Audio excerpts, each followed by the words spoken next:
MRS Music presents बोली बोली छठी मैया की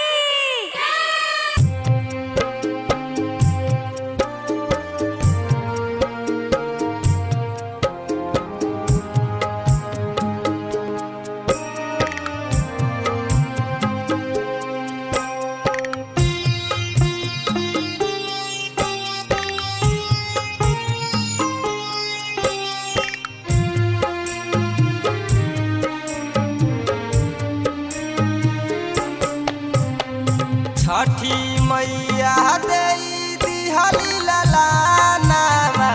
हो अब की बरत हम भूखब राजा जी किनी के ले आई नरियर फालावा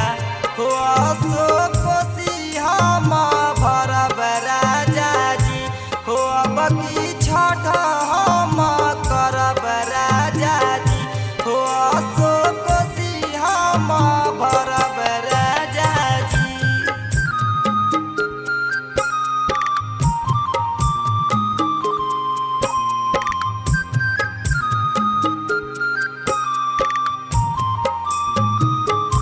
म्यूजिक बाय दीपक देहाती।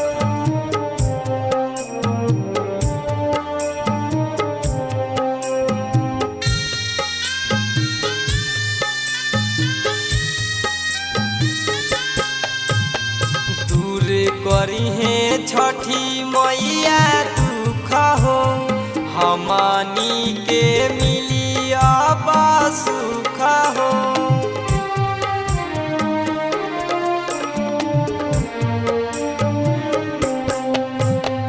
दूर करी है छठी मैया दुख हो हमनी के मिली अब सुख हो और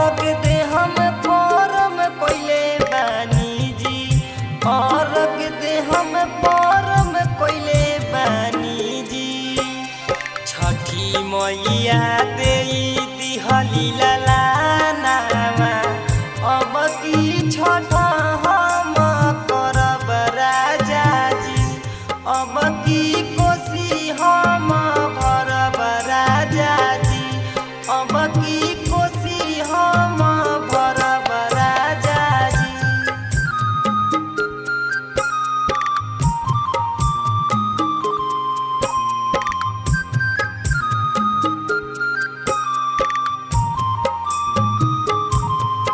म्यूजिक बाय दीपक देहाती।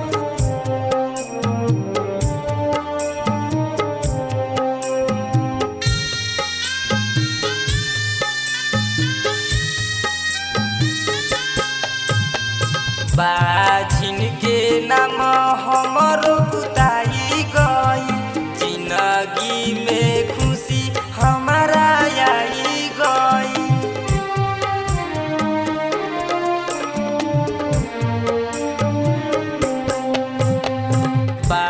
जिनके नाम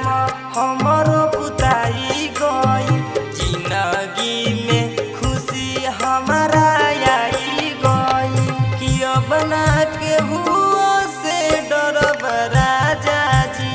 किया बना के हुआ से डरब राजा जी छठी मैया देई दिहली ललानावा अब की कोसी हम भरब राजा जी कि अब की छठ हम करब राजा जी कि अब की कोसी हम भरब राजा जी।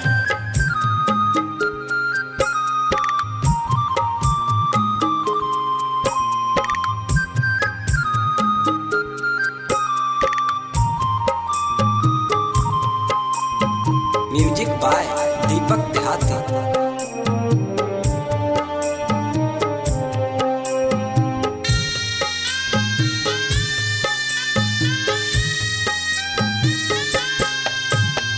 साफ करवाई जाके घाट हो दौरा लेके चलब सोइया माथा हो